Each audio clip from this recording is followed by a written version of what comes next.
Hello, everyone, and welcome to Hit and Hustle from IrishSportsDaily.com. I am your host, Greg Flammang, and with me, as always, is Jamie Uyeyama. Mr. Jamie University is Thursday, January 8th. More portal talk for you today with some positive news. I think last show we didn't have that much positive vibes coming out of Notre Dame, but I think there's a little bit more positives and kind of a shaping of how this portal season might go for Notre Dame, at least initially. And also some context on in the past of when Notre Dame has taken players. I looked into this last night because I was actually wondering, like, when did they take players in 24 and 25, right? In that kind of going into those seasons. And I thought it was interesting. Obviously, the context is a little different because there's only one portal period, this year. So and a shorter period, yeah. And it's shorter, but it's a little bit more urgent on that front. But I also like it. I think it adds pretty good context to that. So we're going to talk about all those things today. Thank you, everyone, for tuning in. If you like what you hear, hit that like button, hit subscribe, hit the notification bell so you know whenever it is we are going live. Links to the podcast are going to be in the description below. And as always, the show is brought to you by ESQ Clothing, founded by Notre Dame alum Ge Wang. He is Chicago's go-to for the best custom suits, shirts, and sport coats.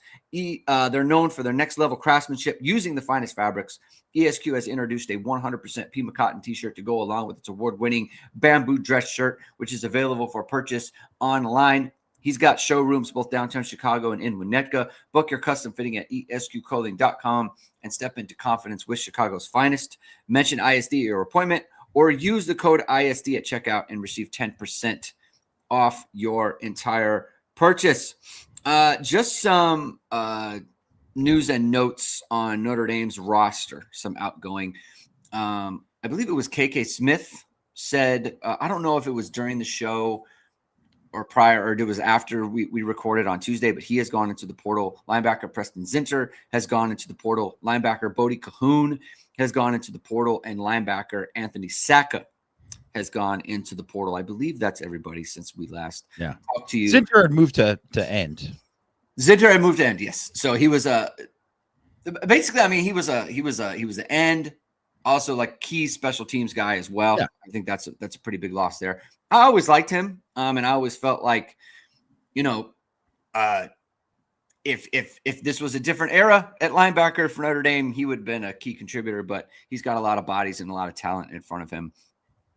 Anything for you? I should also mention Charlie Partridge has been officially announced as Notre Dame's defensive line coach. Scrap Richardson was also gone to the portal. Thank you for that in the chat. So Scrap Richardson goes into the portal. Charlie Partridge officially announced as defensive line coach. Al Washington officially announced as moving to linebackers. Anything that you kind of take from the players that are outgoing for Notre Dame? I think for me personally, I'm somewhat surprised by KK Smith just because he had shown some stuff last year, but I kind of get it based on just the people kind of in front of him. I'm a little bit more surprised by Scrap Richardson because it's like he really had that. He had something there, and he didn't play last year, and so he had 4 years. So I feel like what's coming kind of in the portal and that sort of thing, it's like there's going to be a lot outgoing next year. Would have given him a chance, but obviously, there's internal stuff there, and he has a little bit better understanding of his position. But anything else, anything you want to say about the outgoings for Notre Dame so far? Yeah, I mean, I think if you look at it, and I wrote about it in Six Thoughts too, is that none of these guys were projected to be in the two deep. Definitely not in any of the new guys. The only guys that were Josh Burnham and Kenny Minchie, right? Yeah. Out of the whole group. And I think like Zinter, like you said, like I think he's a guy who could probably play somewhere. He wasn't going to play at Notre Dame, right? So I think that's just unfortunate. He was obviously a good team guy, a good special teams guy. But he graduated, and you know what? Go and play 2 years somewhere and get a chance to play and hopefully do something, right? Like I hope he's able to contribute. And I think with like I saw Ben Minnick, who's obviously not one of the guys you mentioned, but he's going to Miami, Ohio.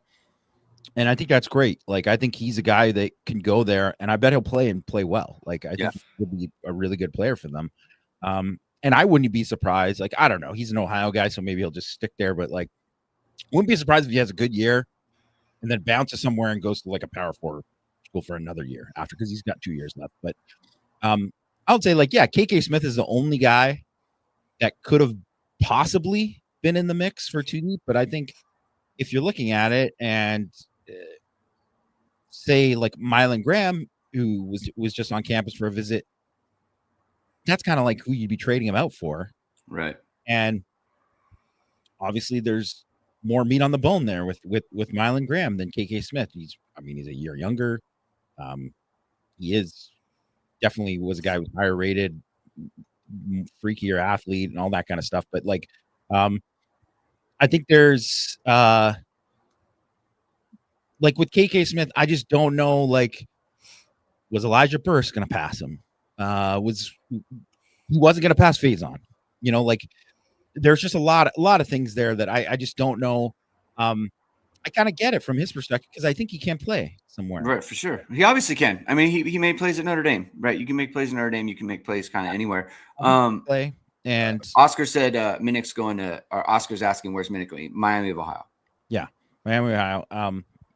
And I think with a guy like Scrap Richardson and, you know, like Anthony Saka, like even going to Jadon Blair, I think that's like one of these things where we're looking at it today. And I mean, on previous 5 years ago, those guys are there and they're just like, we don't know. It's like, they didn't have the greatest first year, but let's see what happens with them.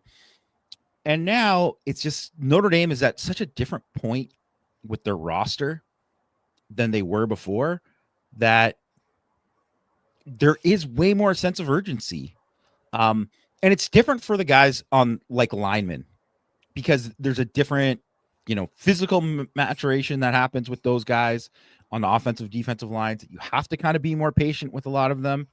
But at DB receiver specifically, like, there's just stuff there. It's like you kind of have to show something because they're recruiting people coming in behind you that are all enrolling early. You might get like dusted, and it might be never happen, and that could just happen. And I think with like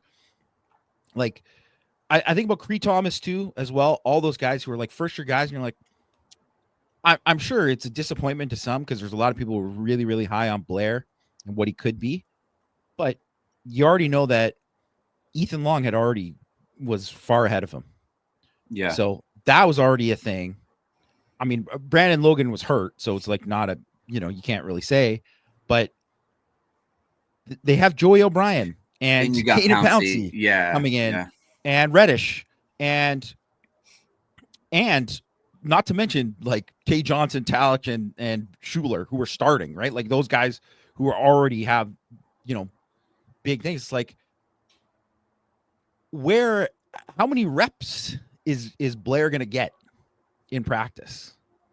And if he doesn't if he doesn't show out those, like, make a big jump, then it's like something that you have to kind of look at. You have to, he's got to assess, the team has to assess like where all those guys are at. And I think if like Thomas didn't come in and Golden and Dallas Golden and Mark Zachary didn't play over 200 snaps this year and we're clearly above him on the depth chart, then you look at it differently. But if I'm him, you have to look at it a certain way, right? So I think that's the kind of thing to take from it, is that there's just so many guys now, and you said it was Zinter too. Those guys would have played on previous teams. The roster's is better now. Yeah. And also there's way more scholarships. There's 105. I know they don't go all the way to 105, but there's 90 plus scholarships there, which means there's fourth and fifth team guys there. And like Bodie Cahoon, Saka, those guys are like fourth, fifth team linebacker. And you can work your way up. It's not impossible to do, but it's daunting. And especially if you're a guy like Cahoon and you're going to your third year, it's going to be tough. It's going to be like nearly impossible. Like if it's one of those things where they almost have to look at, say, like, I want to switch positions or something like that. Maybe I'd edge or something. And I think that's something with Zinter. He probably should have made that switch. If he made it a year earlier, I wonder if we'd have the same conversation, right? Maybe it's different. Yeah. So you mentioned Mylan Graham when talking about the wide receivers leaving. Let's just just a quick little overview on Graham and Keeley. I think there's a real possibility that Notre Dame ends up with both of these guys. All right. So that's kind of where I'm at. Keeley doesn't have any other visits scheduled right now. If those visits get scheduled, and I think it's just true for both of them, like Graham has a visit scheduled for Auburn today. If he goes on that visit, then in my opinion, the chances of him coming to Notre Dame are significantly less. I think both sides are motivated on that. That's just kind of my read of it. And I think the same is true with Keeley. Let's start with Mylan Graham, because I think this is one where I think everyone's been eyeing boundary guys, and Mylan Graham is not that, right? So they names like Nick Marsh was a boundary guy. Reed Harris was a boundary guy. Ian Strong from Rutgers, boundary guy, right? Mylan Graham is 6'1", probably around 200. Not that kind of boundary thing. He's going to be like field slot, whatever it might be. So it's a different type of player. Talk about the player first, right? Because I think it's been a couple cycles since people were thinking about him. Obviously, he was a former 5-star, so that just jumps out to you right there. Charlie says just Keeley just got a Wilt Fong prediction. I assume that's Notre Dame because he hasn't scheduled any other visits, so it's hard for him to be predicted anywhere else. Excuse me. So we'll talk about that in a second. Let's talk about Mylan Graham real quick. Talk about the player, and then talk about what this might even mean for what Notre Dame wants to do on offense. Because obviously they want to play Jordan Faison. They feel very strongly about Jordan Faison. They want to play Jaden Greathouse, right? They want to play these guys. But none of them are boundaries, right? So let's talk about Mylan Graham, the player, and then we'll talk about what this might mean for Notre Dame's offense in 2026. Well, I mean, first of all, I loved Mylan Graham as a prospect. Yes. He's a Fort Wayne kid. He, trained with Tay Johnson, with Trey Mohammed there at Fort Wayne, who's trained a bunch of guys for Notre Dame guys, right? Ben Skoranek, Drew Tranquil, pretty much everybody you can think of who's like a Notre Dame type kid from that around that thing.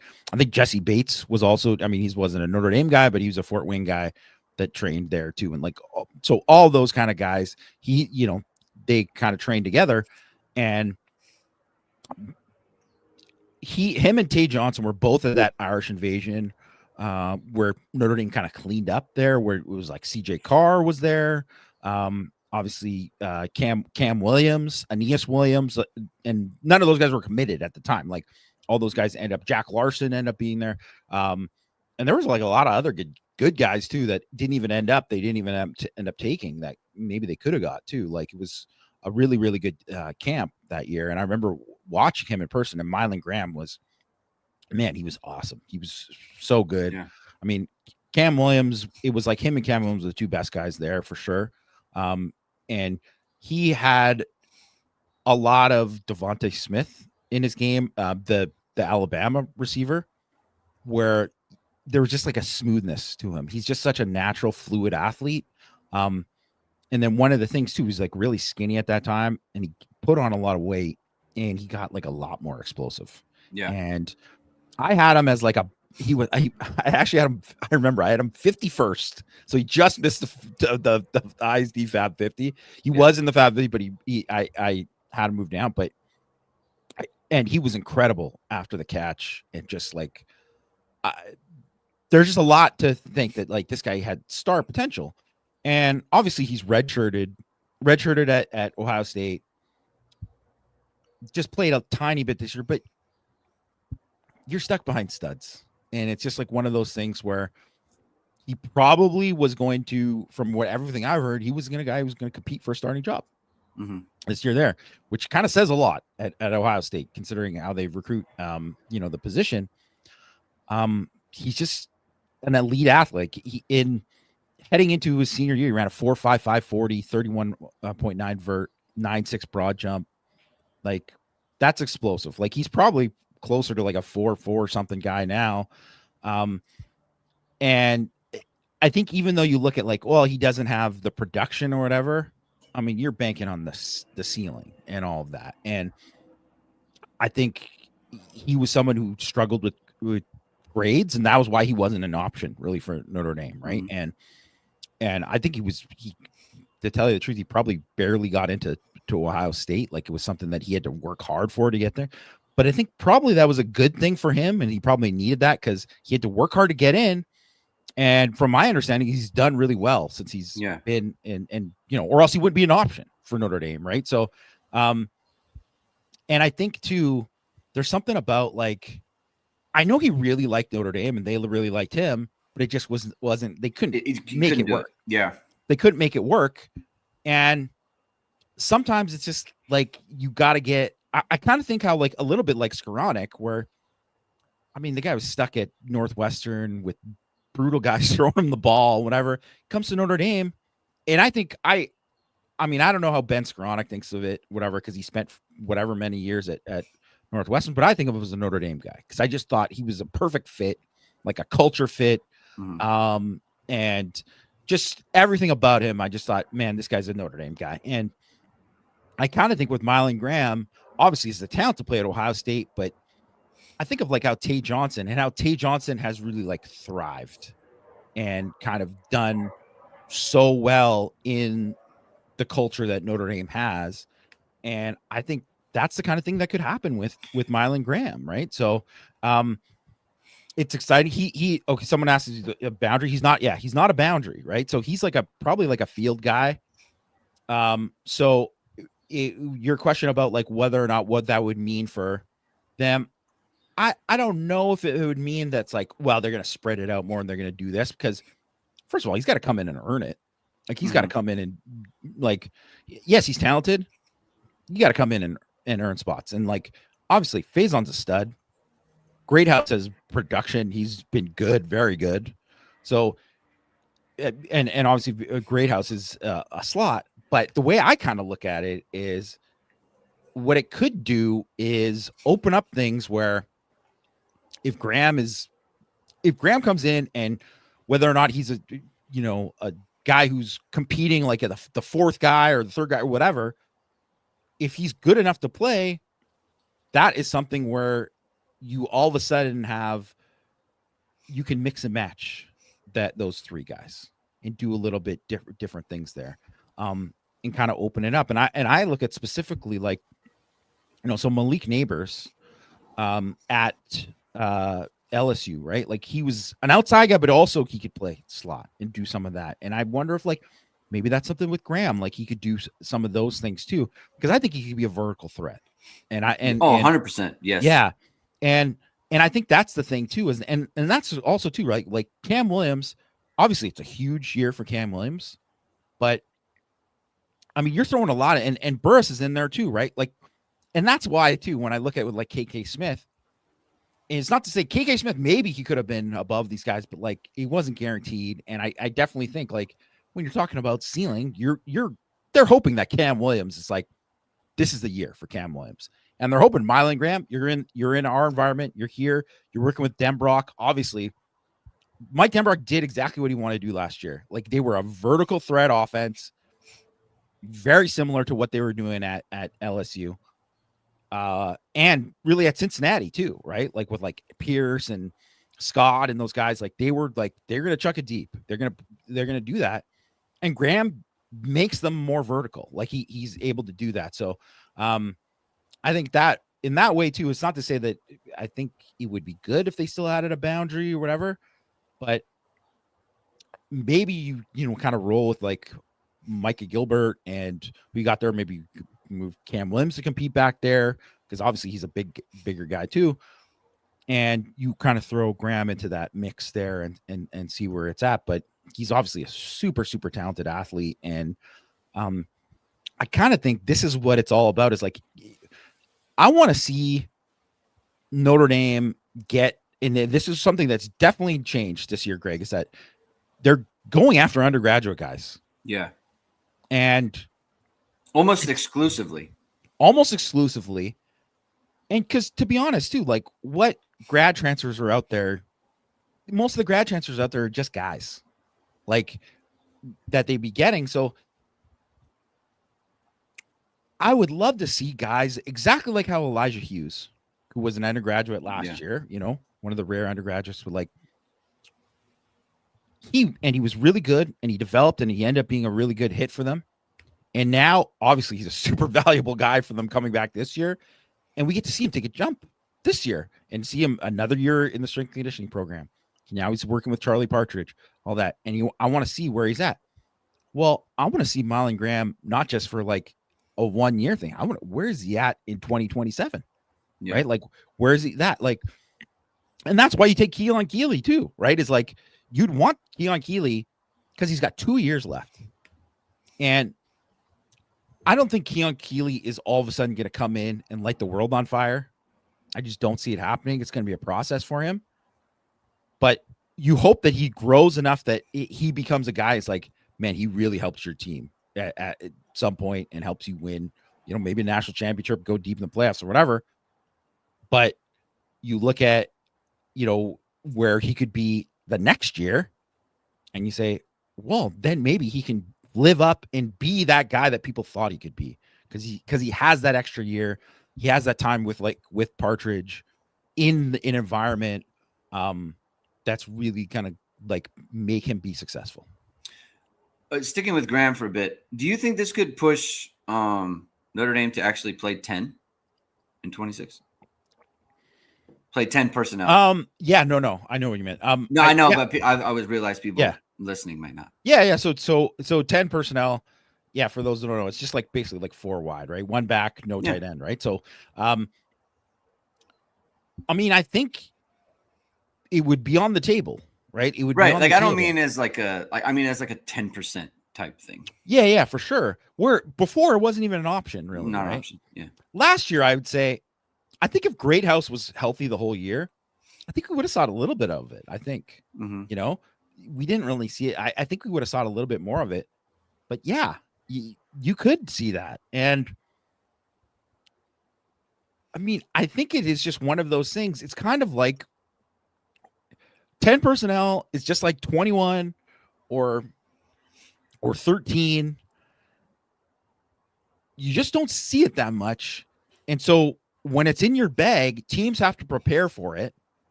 And if they don't have the personnel to match it, you can kill them. You can smoke them with it. And it's kind of like going back to the Tommy Rees, when he 31 personnel, when he had the 3 backs. And Notre Dame just like, I can't remember what the YPP was on that, but it was like, it felt like 12.5 or something. Like it was just big play after big play. And the Drew Pine year was basically all of Drew Pine's big yards were out of like 21 or 31 personnel. And because it's a very hard thing to have to deal with and to match against. So, I mean, I don't know for sure, because it's like one of these things this year. You're like, well, they have Price and Love. They got to run more 21. They dip their toes in it, So I don't want to say, yeah, they're going to do it, but would love to see it. Yeah. I mean, it's possible. And the other part of this too is I think it unlocks because I think Faison's value is obviously he's a good receiver in his own right? But I think a lot of his value is having the ball in his hands and being able to like move him around a little bit more and get him in motion, right? Like not an untraditional type of untraditional type of role where it's like kind of like Notre Dame used Golden Tate in 2009. Where it's like they got him into Wildcat some, and they got him into they put him in the backfield a little bit. You motion him out of the backfield, like stuff like that, where it's like you can emphasize. Like I almost feel like this frees them up to use Faison a little bit more than maybe you would if he was just the field, right? Because it's like more weapons on the field all the time, kind of thing. And with them not taking a tight end, right? It just kind of makes me feel like, I don't know, man. You would emphasize your wideouts a little bit more, and plus you have CJ Carr, right? you have CJ Carr in your team. Maybe we're going to throw it a little bit more than we did. Yeah. Like no one, like in 15 and 15, 16. I mean, even 17 to some extent. Like no one was sitting there talking about like who's our boundary. Like we have to have a boundary. Like it was all field slot. It was all kind of spread out. Like no one cared about prototype. Chris boundary. Brown was the boundary. Yeah, 15 and he was taller. I think he was like 6'3", 6'2", but he was slight. I mean, he was like 180, 185. So it wasn't that traditional type thing. And if you think about like even Texas A&M, who threw the ball all over Notre Dame, right? Like who did they kill Notre Dame with? Craver and Concepcion, right? And then they had a couple guys that they had the Bethel Roman, who was their boundary, right? And obviously he didn't play well in that game because he had Leonard Moore against him. But as the year went on, he had a much better season, right? And obviously Texas A&M was able to throw the ball with a lot of explosiveness, right? So this notion that it has to be 6'4", it has to be like Malachi Fields, like obviously that's great, but it doesn't have to be that. And so the one thing I will say too is that most teams, their best corner is their boundary corner. And especially if you're going against a Leonard Moore type. I mean, there is one Leonard Moore type, but you know what I mean? There are other guys who have their, other very good boundaries out there. Usually when you're looking at like, hey, we're looking for a big play, you're hunting matchups. And the field corner, why do you think Christian Gray has 5 million more targets than Leonard Moore? It's not that Christian Gray is bad. It's they're like, we can't throw at Leonard Moore unless we're Stanford and we're dumb. Like, like they just don't do it. So that's the other thing too, is that when you're hunting matchups, and that's why you throw it a nickel, because a lot of the times teams don't have a nickel that can do it. Or you're throwing it, you're running a slot because teams that play safeties and they don't have a true nickel, or they're playing zone, and it's like, well, that in a certain look, we're gonna shift to this, they're gonna shift to this coverage, and we're gonna get a safety on that corner or on that slot receiver. Well, guess who they're gonna throw to, right? Like that's what it is. It's a game. Like that's why it's like chess. It's chess, right? You're always looking for the pieces to move around the board. So I think it is one of those things where of course, who wouldn't want to chase Claypool, beast of a dude that you just throw the ball up to? Who wouldn't want Malachi Fields? Like, yes. But I got to tell you right now, like, I don't think, let's just say Marsh didn't go to Indiana and he signed with Notre Dame. I don't think Marsh is leading the team in receiving. I think it would be Faison probably again, like that's just what it would be. Yeah. The other kind of news that's kind of coming on right now is Keon Keeley's getting crystal balled to Notre Dame by Wilt Fong and Nakos. You said it might take a little bit. Obviously, there's history with Notre Dame and Keon Keeley. He was committed to. It was the 23 class, was it? 24. Oh no, 24 no, 23. Yeah, 23 class. He was a very early commitment. He was a 5-star player, committed to Notre Dame for a long time, and then at the it went how it went. He ended up at Alabama after being kind of shopped around a little bit. I think the Trey Reader news with him staying at, I believe Matt broke that as well. So he did, yes. Matt on that. Trey Reader is staying on Notre Dame's staff. I think they went to high school together. Keon Keeley and Trey Reader. Yes, they did. Yeah. So I think that matters in this. I think Keon Keeley Trey's brother, I think, is like might be best friends with Keon. I think. Okay. All right. I knew there was a connection there. And maybe not with Trey, but his brother and that family, essentially. But they're very tight. Yes. Yes. There was obviously I think Keon Keeley always wanted to be at Notre Dame, I guess, without getting into some of the, I don't want to say rumors, just things you hear, right? I just think he always wanted to be at Notre Dame. When he went to Alabama, I was like, I don't know if this is going to fit, because you got a player who doesn't really want to be somewhere. It's just like they get distracted, and it just like football doesn't become their number one thing. I always kind of felt like you got to go to the place you want to be. And it's not that it has to be Notre Dame. It's just like the place you want to be is where you got to go. And if you don't go there, then it could. Where are you going to be happy? Where you're going to succeed, right? It's just like, it's one of those things where you can go somewhere where they offer you more money. Is that going to be the place where you get the most success? Right.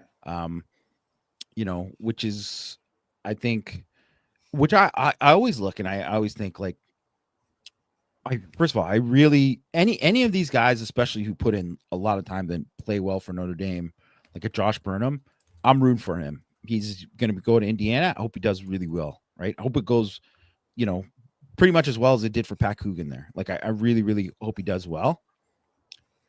But my big but is, his one thing was like, because it was like a crowded thing. He didn't want it, like he wasn't going to play on third down and whatever. I'm like, they just landed like 3 other edges at the same time. I was like,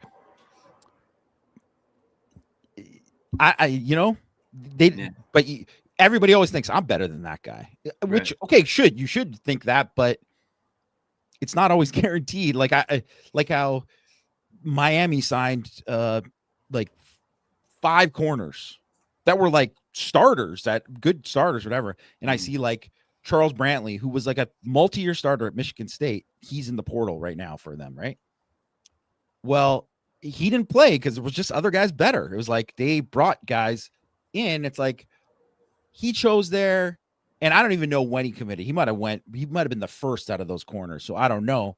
But it's just one of those things. It's like, yeah, somebody's not going to play when you're bringing in all of these guys, right? So it's tough. It's tough, but I do want to think, because people brought it up and Matt mentioned it on the board. I don't know if you saw it, Greg, about Armel Mukam. Yeah.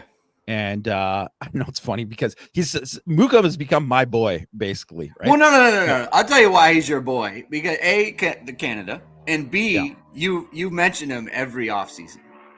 Yeah.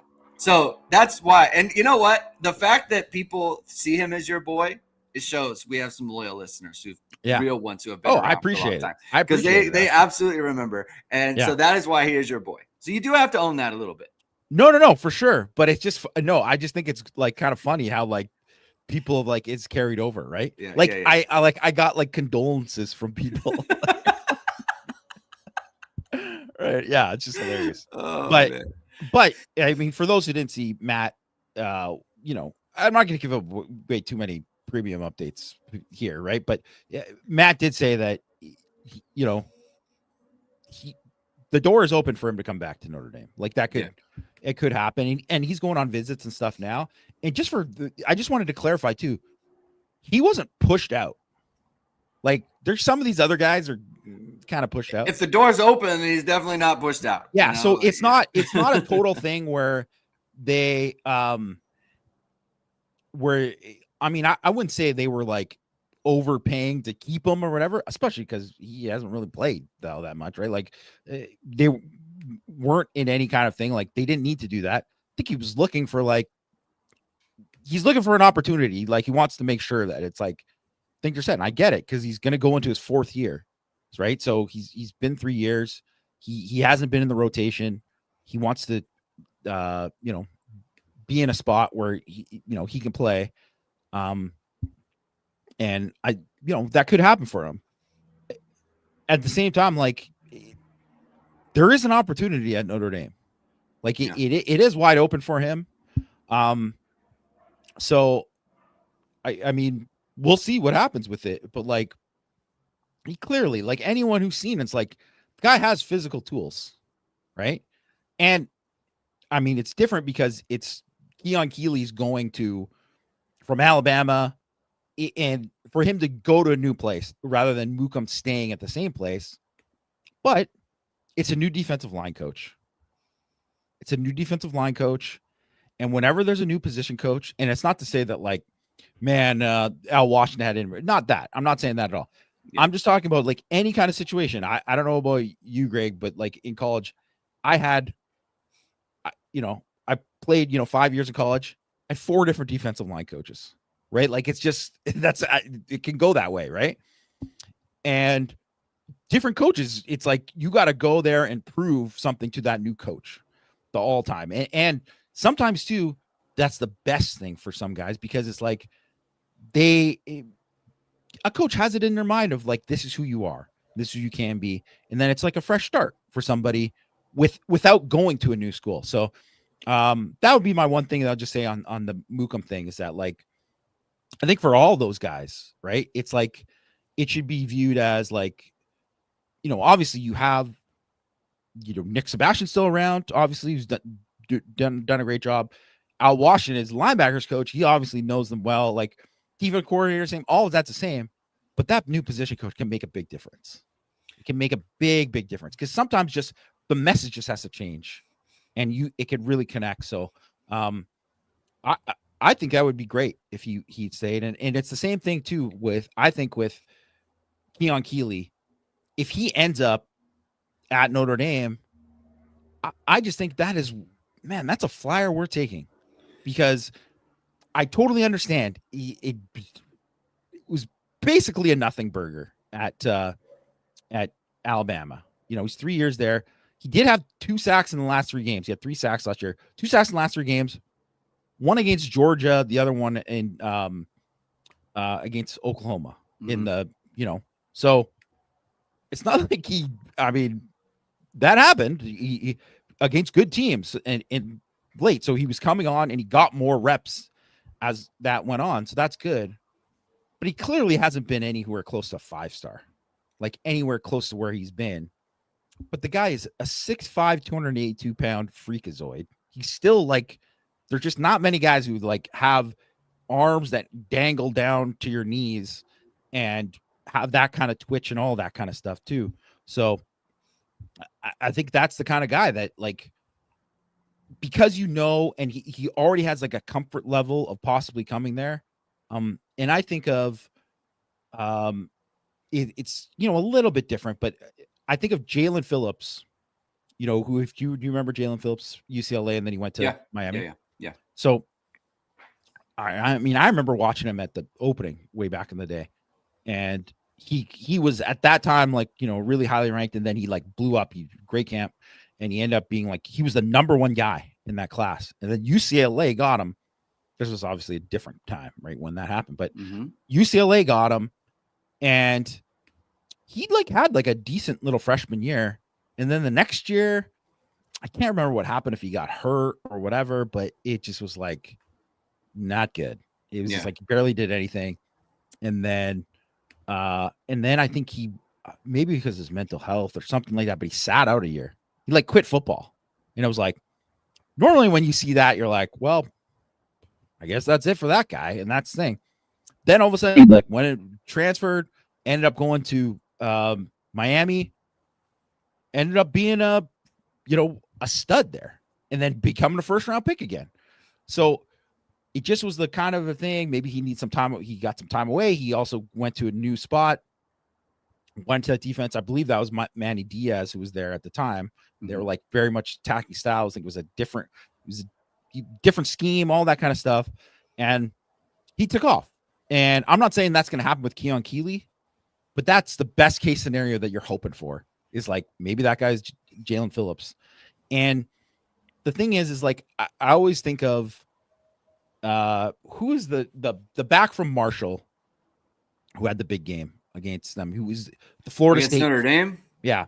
Oh, he was a 5-star kid, and remember he was like driving an Uber after. He was like which was hilarious because this is another thing of the opening.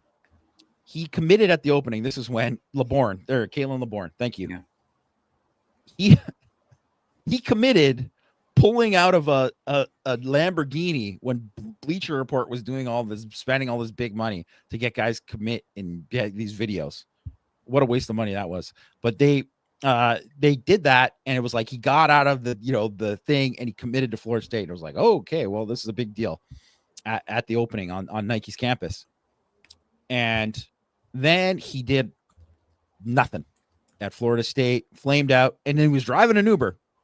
And then he goes to Marshall, and sure enough, he rushed for like 160 yards. They beat Notre Dame, right? And I'm not saying that guy's not in the league right now. It's not like it totally worked out for him, but he obviously had talent. Yeah. Sometimes you just bet on the talent and see where it goes. And the other thing is too, is he's a good kid. Like Keon Keeley's a good kid. So if you know he's a good person and he's like a good fit, he's not going to come in and like rock the boat in any kind of way. He's not like he hasn't. The reason it hasn't worked out because he hasn't been in trouble. That's not anything like that. I think those are guys we're taking a chance on. It fit. I mean, new D-line coach, obviously, just moving schools, new environment, you know, and it's like Chris Partridge. This is the type of guy that you kind of count on. It's like, yeah, we can develop this guy, right? I mean, you look at like even Bear Alexander to some extent, right? Like he was kind of a bust at Georgia, kind of a bust at USC. Like, I mean, it was like an attitude thing. Example. Then he goes to Oregon and it's like he's a beast, you know, like sometimes for young players, especially, like you got to be where you want to be, you know, and like you go to Alabama, I think he committed to Saban, right? Yeah. Saban leaves and then Kalen DeBoer comes in and it's like, he's an offensive coach, you know, it's just like, doesn't have anything invested in him. Whereas Marcus Freeman, like he goes to Notre Dame now, it's like Marcus Freeman's going to have a lot invested in him, right? Because he always kind of had that relationship. He's a defensive guy, right? Obviously, you have the defensive line. A lot of 5-star busts under DeBoer so far. Yeah, too, yeah. You know, that's been a thing. So again, you bet on that. Like I'm very willing to bet on that type of talent. Breu is coming. He is going to. The last I've seen, he is going to make the defensive tackle from Pittsburgh. Last I've seen, he is going to make the visit to Notre Dame today. I kind of liken this to. I almost think of this recruitment as like, remember when going into Texas A&M, where it's like, this isn't must win, because in reality, it didn't end up being must win because there were other things. Like Notre Dame then ran the table, right? And they gave themselves a chance, but for like 10 different things happening, they would have made the playoffs. So it wasn't must win in that way, but you did feel like it is a must win in the sense that like you can lock in your spot, right? Yeah. I feel like he is a similar type player in that, like, if you land, he's not a must get in that they can still have a good defensive line or whatever without him, but you can lock in that you are going to be a good defensive line if you land this guy.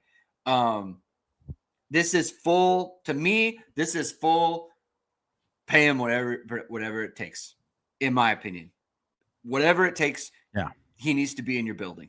Don't let him leave, is how I say it. Like, we are not going to accept no from you. Just period.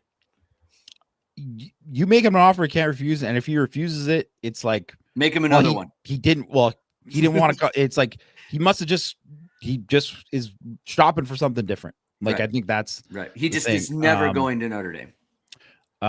Quick, Kev, who's mentioned in the parallels, Bryce Young and Keeley. No parallels. Bryce Young has already played and contributed for 2 years. Bryce Young is been a far better player. Than Keon. I mean, Bryce Young was like good last year. He wasn't a superstar like people wanted him to be. He made a sack in the opening game against Indiana. I think he made a sack as well he played really well against Georgia in the Sugar Bowl. Yeah, it's as a true freshman. It's not comparable. Also, he's a year younger than him. Bryce Young is way more of a sure bet to be like, okay, this is the year where Bryce Young becomes whatever, because it mostly happens for year 3 anyways for guys. Keeley's going to year 4. So it's still like, it's less of a chance for Keeley to happen. I mean, similarities in terms of like, they're both kind of freaky, super long athletes or whatever, but Young has been a better player by a long shot. Breu, I think, if out of the guys that they're after right now, he is the one guy that I would say, if you get him, especially because consider it's the need at defensive tackle and his ability, that's a guy like you just upgraded your chances of winning a national championship because of it. And out of the, I mean, to me too, like it's not even close with Ibaragua and him either, because Ibaragua is like a 5th-year guy you're getting for 1 year. Breu you could have for multiple years. And not only that, Breu was like a guy that Charlie Partridge was like, this is my guy. He identified as him, and turns out, oh yeah, he is good, because he was like a 3-star kid, right? Like a ranked 500 composite, whatever, and he is very similar to a Kalijah Kancey, like same kind of thing. And when I got to watch a lot of them this year and watched back when he played against Notre Dame too, and he just has like a special ability laterally, and just to like kind of dip and like contort his body in a way that is not normal. And Howard Cross had very similar type of things. And I would say they're not the same kind of player, because I think Breu is probably a bit twitchier, not as heavy, not as heavy with his hands and all that as a Cross. Where Breu, I think, is like a pure 3-tech, and Cross is like, I mean, he can play nose, he could do whatever, he could move around and do a little bit more there. But Breu, like, he was on Bruce Feldman's freaks list. He's like got over a 33-inch vert, 280 pounds is not a normal thing. He's an explosive athlete. He had the 6th best pass rush win rate out of all power forward defensive tackles last year against true pass sets. He's undersized, but if you said, like, obviously it would be great if Donovan Heinisch was still playing, but you're basically trading Donovan Heinisch for him, and he is a better pass rusher than Donovan Heinisch. Like, he has more natural ability. I know, like, the sack numbers weren't like great for him, but a lot of it is because of the rest of their D-line stunk. So it's like he didn't have a lot of help there. But I think he's going to be, I mean, he would be the guy, like, out of all the defensive tackles on the list, and I've watched all the top rated that they've had, these, sites have rated as the top guys.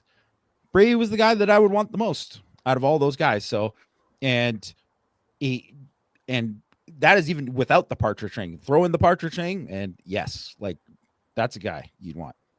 Unfortunately for you, Jamie, 247 has a Baragba as a 96 and Brady was a 93. So obviously this would be a disappointment for Notre Dame to land Breu instead of a Baragba. Well, yeah. I'm sorry, what Jamie. Can you do?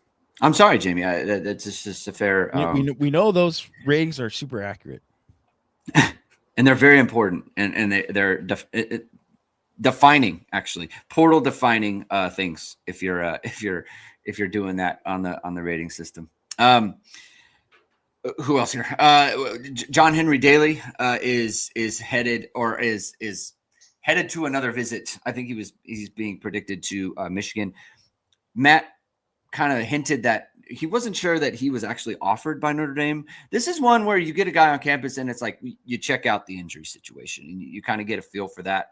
And so it's just like that's another part of this too, is you're not sure how. I mean, a guy comes into your building and you get a feel for that, and you're not sure that you're actually going to even offer sometimes. And that's a situation there. Notre Dame did offer Ezra Christensen, defensive tackle from New Mexico. He's about 6'3", 280 or 286, something like that. Have you looked at him at all, Jamie? Anything on him? Yeah, just very briefly. Like, I just watched quick highlights right before this, so like I don't want to say that I watched him a ton. Mm-hmm. And obviously he had like 40 pressures last year. He was like really productive. Matt kind of pointed out in our private thing that it's like he's been a bunch of schools, so this is like definitely kind of unprecedented. You don't get a lot of guys that Notre Dame's getting transfers. That's guys bounced around to a bunch of schools, right? And so, I mean, you'll say this like he has basically 1 year of great production, right? But I mean, I watched the film of him, like the clips. I don't want to call it film, and he's got a lot of really, really like exciting pass rush potential. Like he's just a disruptive, one gap penetrator guy, the kind of guy that Charlie Partridge. That's a Charlie Partridge kind of guy. I wouldn't be surprised if they were like, Charlie, here's first thing on the list before you get into any of these things. Here's a list of guys to watch. Tell us who you like the most and whatever. And he's probably like, this dude. I think, obviously not including like a Abreu who already knew, but like I have a feeling he is that kind of guy. Very similar to a lot of their defensive tackles that he had a lot of success with. Yeah.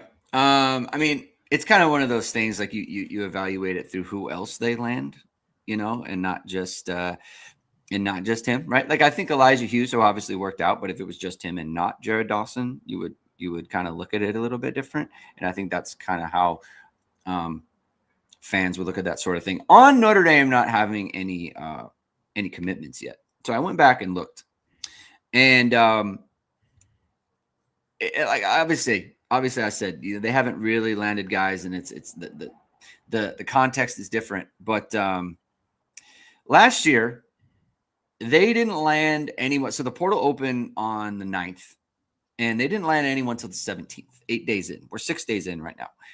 The year before that, they had landed 2 players within the first 6 days. And that was it was Chris Mitchell and it was Jordan Clark.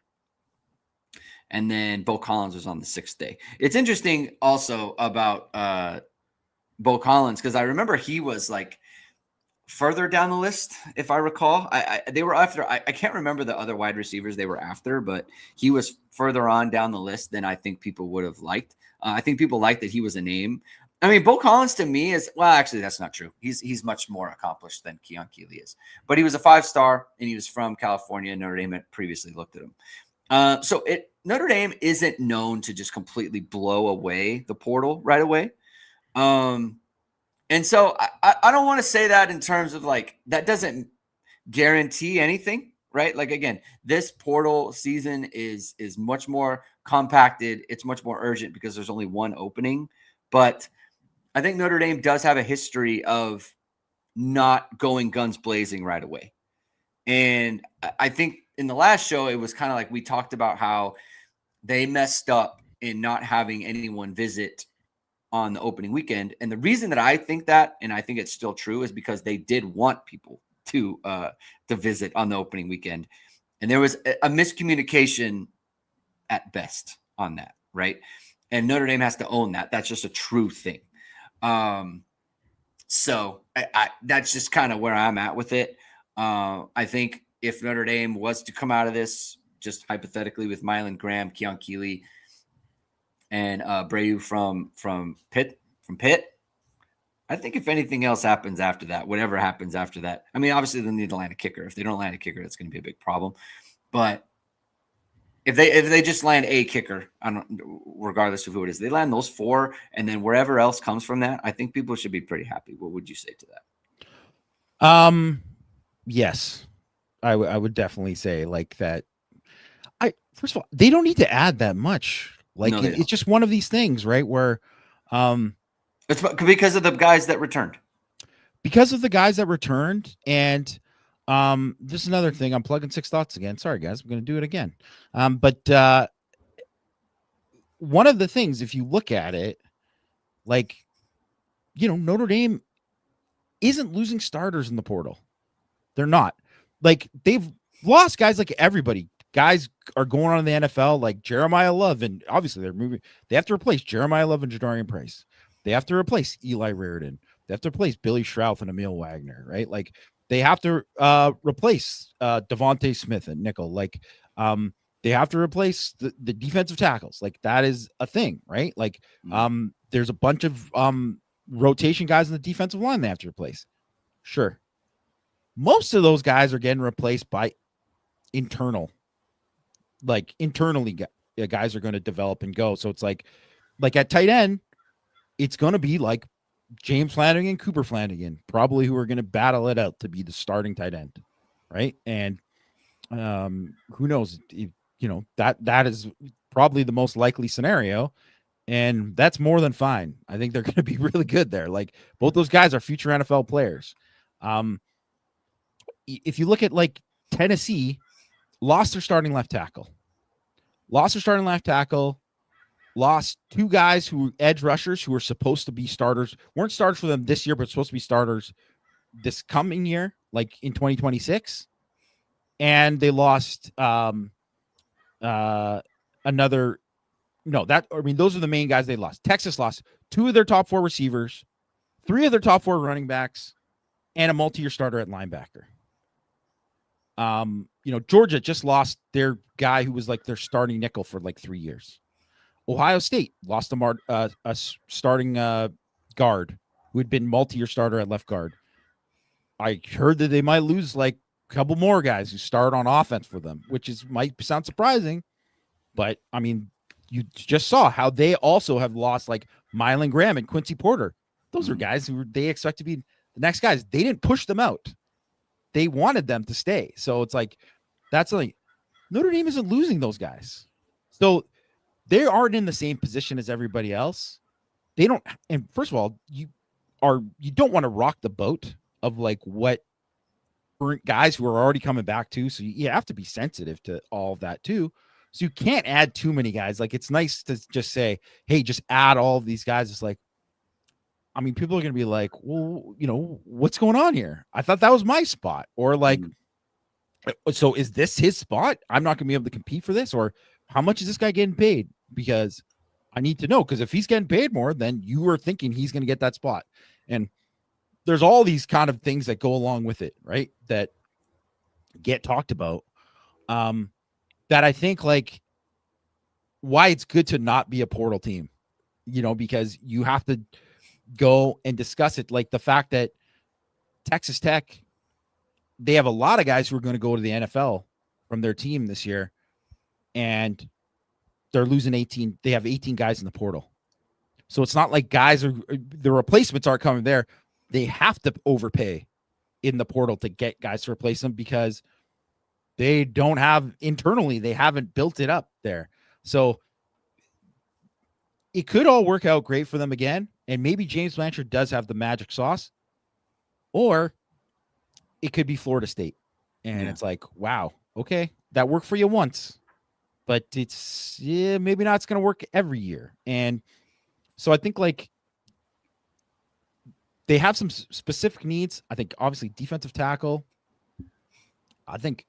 I really think if they had Mylan Graham, I don't think they had to have. I wouldn't even push for a boundary. I don't think, just because I don't think you need to. I think you could have enough internal competition there to not make it, unless because you probably don't want to overpay for somebody. And then what are you just going to get a body? No, like there's no point, because you don't want someone to come in and be Caleb Smith, and that guy can't beat out the guys on your current roster. Like you don't want to do that. So I think you have to look at it from all angles. They have needs where I think if they got a nickel, great. They don't. I think they'll be okay. They get defensive tackle. Yes. Defensive line. I do think they need some there. They still have a lot of guys that you think are going to play this year that are coming up that will get a chance to join the rotation. You also have someone like Rodney Dunham, who I'd be shocked if he isn't like somewhat involved this year, right? So you have to pencil him in and all these kind of things, not just like taking into account like, Elijah Hughes and Anye and Boubacar and Bryce Young and all that too. So I think it's hard because you gotta there's a lot of moving pieces. totally fine with people being super critical of like how things started, because it hasn't been a good look. People are freaking out way too much. I think we both agree there. Like it is too much. I think people will be happier in the next couple of days because we'll start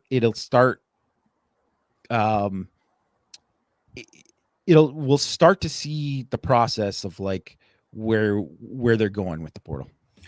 And also, you know, we're talking about Notre Dame landing guys. Let's just say Mylan Graham, Keon, Keeley, and possibly Brayu, right? None of these guys were in the portal as of Monday. Yeah. So like if Notre Dame, let's just say they had landed Nick Marsh and Jontez Williams and I don't know, let's say Lockett, right? Or Gilliam, right? Let's say they landed those guys. And then you give them the money. You give Marsh the money that he got from Indiana, and then Brayu goes in the portal. And then Mylan Graham goes in the portal, and then Keon Keeley goes in the portal. It's like, oh, do we have money for Brayu now? It's like, that would be bad, right? It is better for Notre Dame to spend lots of money on the D tackle than it is the wide receiver. It just is, right? And so I don't want to say this was Notre Dame's plan because I don't know that that's true or whatever. And I'm not trying to absolve anything, and I'm not trying to say it all worked out when these guys aren't committed yet, right? This is why it's like all the ways you have to let it play out and see where it falls, right? You know, God bless the broken road and things of that nature. Like it just, when it all ends, when the portal ends, we'll see where Notre Dame is and we can assess from there. If they said, like, and if there was a point, I think Joshua Finn made the point in the chat that like there's guys that they are, I don't want to say they talk to, but they know are considering going in the portal, and that might go into like, hey, Nick Marsh was offered this by Indiana. Do we want to do that?